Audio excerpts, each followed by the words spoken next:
Hi, I'm Rebecca Clifford, and I am professor of Transnational and European History. So I teach primarily European history with a transnational focus, which means thinking about the movement of people and ideas across borders, as well as within national borders.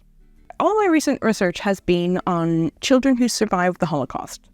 And I appreciate that many of you might hear that and think, gosh, that sounds like a really depressing topic to work on. But that's not how I feel about it at all. I actually love my research on this topic, get very excited about it. Because I don't actually look at what happened to children during the Holocaust. I look at their lives afterwards. I'm a historian of memory, which means I'm very interested in how we remember the past, as well as obviously what happened in the past. And I was working on a big project that had nothing to do with the Holocaust at all. And I was doing a lot of oral history for this project. And in fact, it was so many interviews that I started to think about the pattern of how we tell the story of our lives. And if I came and interviewed you about your life, I might say, okay, Deborah, tell me about your life. And you're very likely to start with your parents, the town you were born in, the family you grew up in. That's where we root our life stories. So what if you don't know who your parents were? What if you don't know anything about the town you were born in because maybe you've got no memory of ever having been there?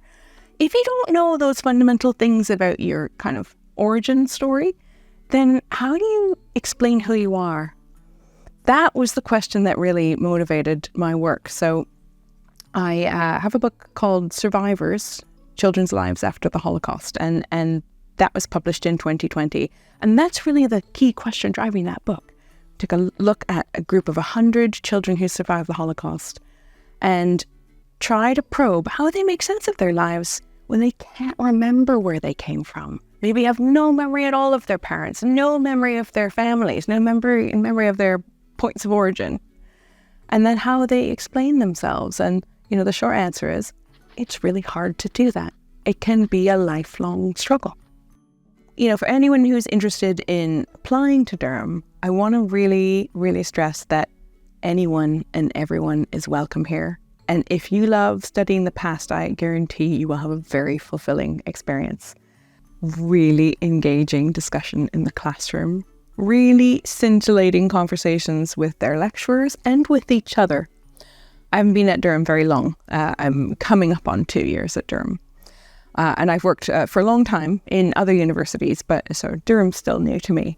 I am absolutely blown away by how capable our students are of having really, conversations at another level and engaging with even extremely difficult material. And so you're likely to have really rich experience of challenging work, but just these wonderful conversations in the classroom that will push you to think about the past in totally new ways.